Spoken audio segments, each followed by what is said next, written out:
Assalamualaikum warahmatullahi wabarakatuh.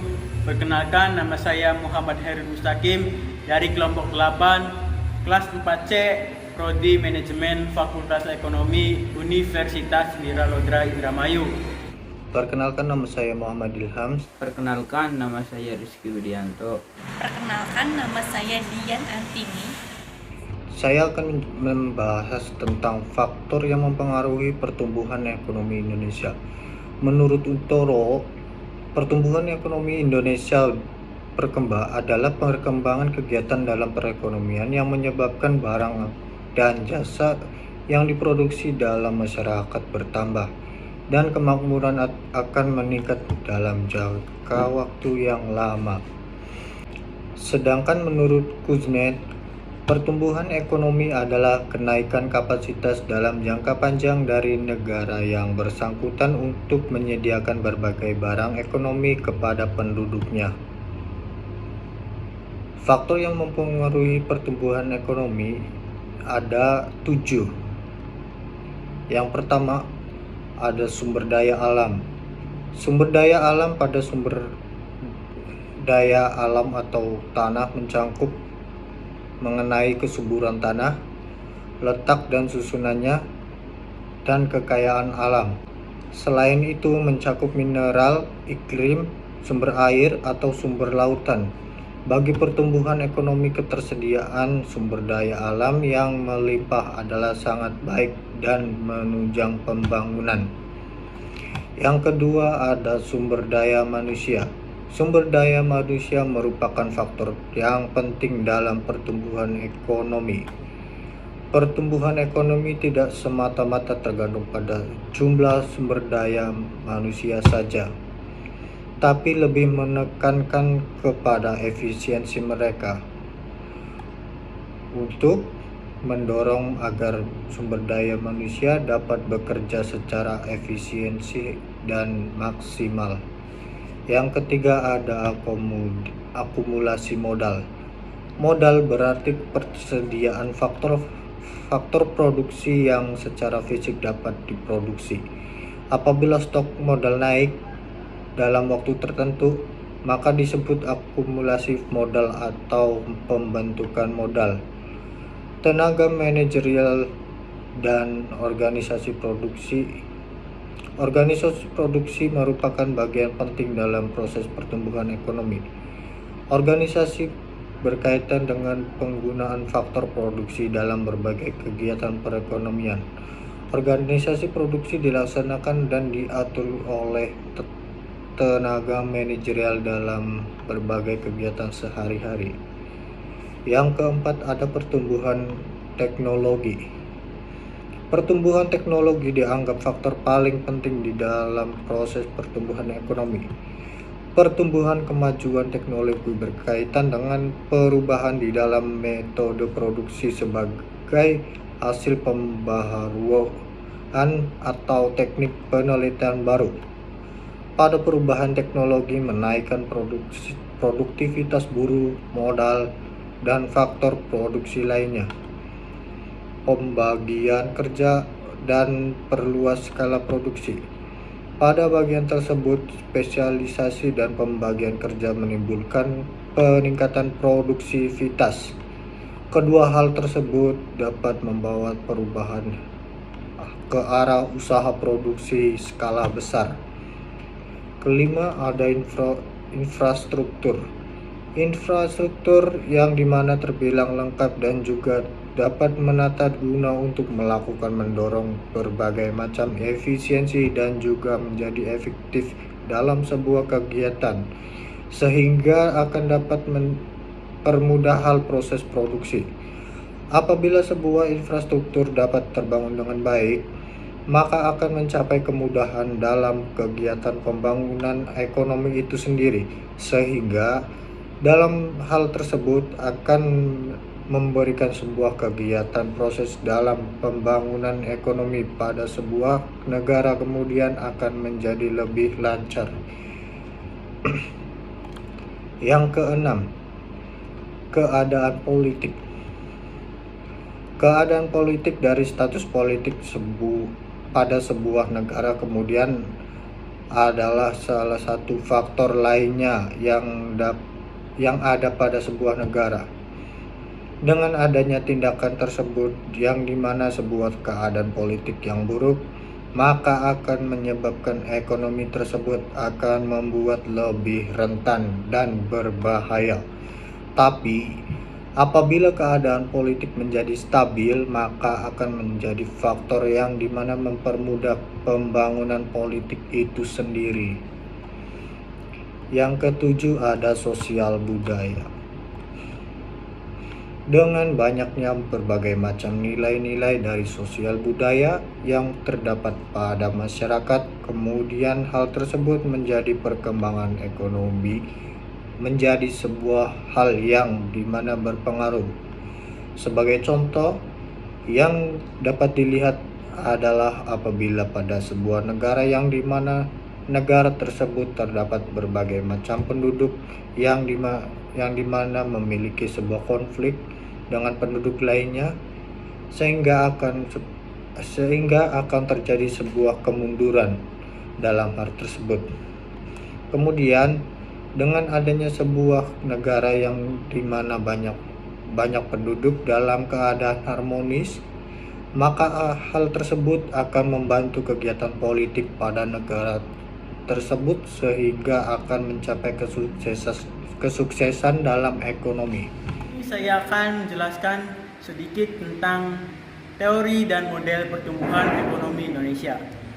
Teori pertumbuhan ekonomi dapat didefinisikan sebagai penjelasan mengenai faktor-faktor apa yang menemukan kenaikan output per kapita dalam jangka panjang dan penjelasan mengenai bagaimana faktor-faktor tersebut berinteraksi satu sama lain sehingga terjadilah proses pertumbuhan.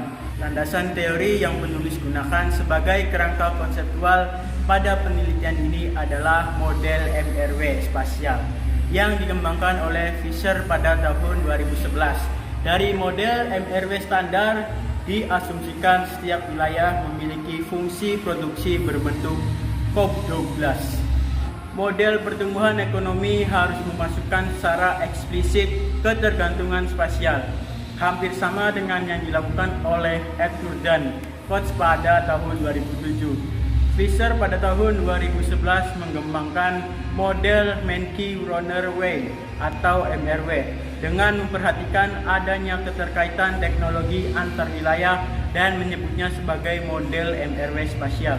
Beberapa penelitian pertumbuhan ekonomi di berbagai negara dunia telah menggunakan landasan model pertumbuhan neoklasik dengan mempertimbangkan peranan ketergantungan spasial. Secara umum, penelitian-penelitian yang dilakukan tersebut menunjukkan bahwa pertumbuhan ekonomi wilayah lain serta determinan pertumbuhan ekonomi dari wilayah lain berpengaruh terhadap pertumbuhan ekonomi suatu wilayah, yang membuktikan bahwa ketergantungan spasial berperan penting dalam pertumbuhan ekonomi suatu wilayah. Kesimpulannya, pertumbuhan ekonomi suatu wilayah tak hanya dipengaruhi oleh determinan di wilayah itu sendiri, tapi juga oleh determinan di wilayah lain.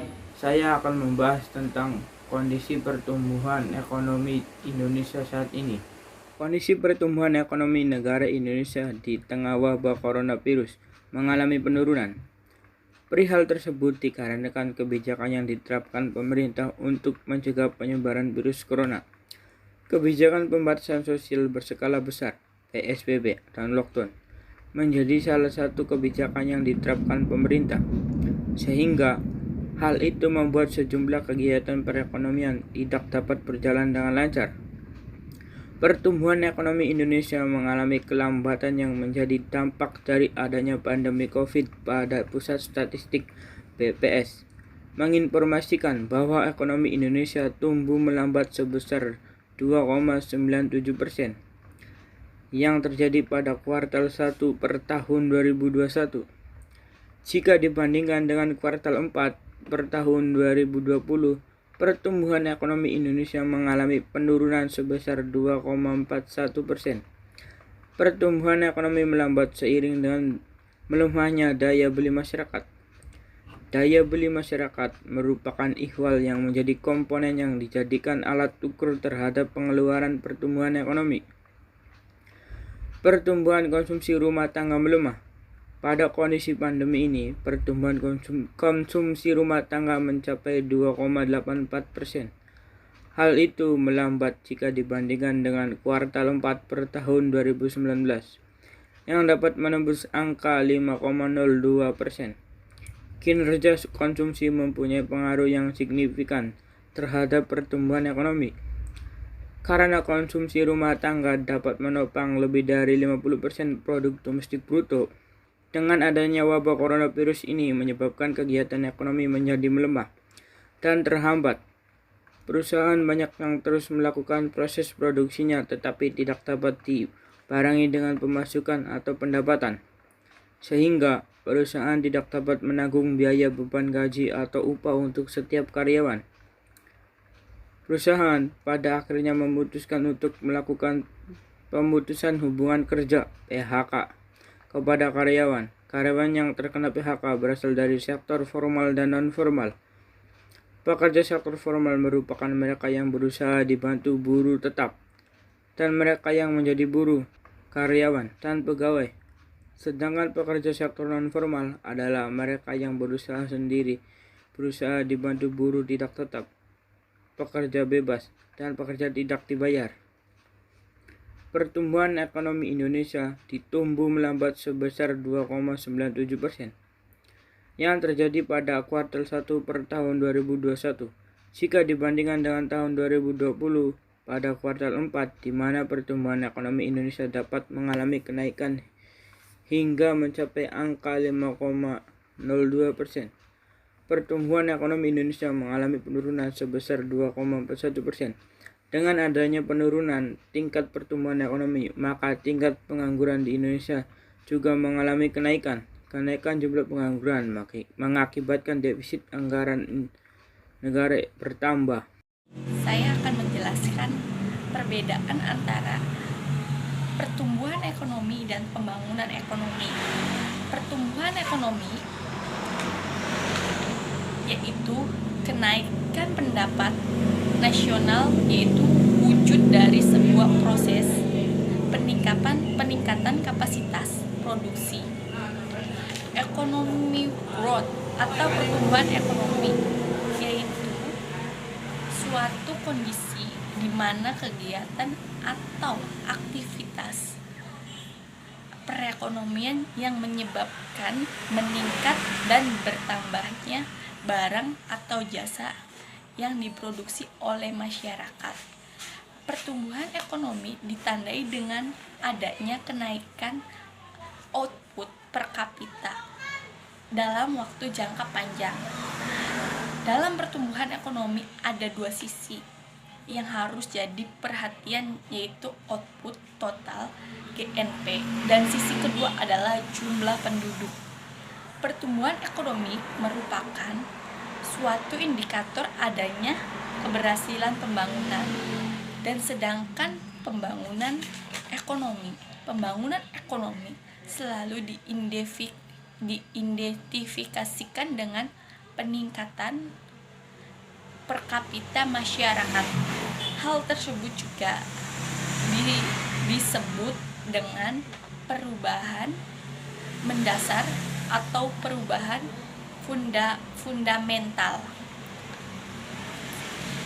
Economy of development yaitu upaya peningkatan taraf hidup keadaan suatu bangsa berdasarkan pendapatan per kapita yang real.